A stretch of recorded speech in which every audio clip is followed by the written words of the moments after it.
حضرت خباب بن الارت غلام تھے۔ اسلام قبول کیا تو ظلم ان کا مقدر بن گیا۔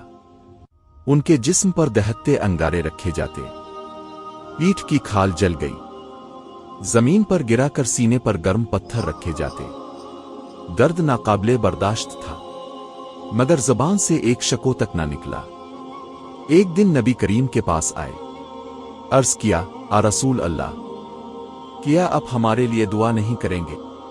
اب سیدھے ہو کر بیٹھ گئے، چہرہ سرخ ہو گیا اور فرمایا، تم سے پہلے لوگوں کو آدھا چیر دیا جاتا تھا، مگر وہ دین نہیں چھوڑتے تھے۔ اللہ اس دین کو ضرور مکمل کرے گا۔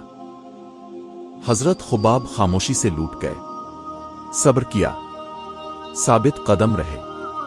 وقت بدلا، وہی مظلوم غلام عزت، مقام اور سکون پا گیا۔ جو اللہ کے لیے صبر کرتا ہے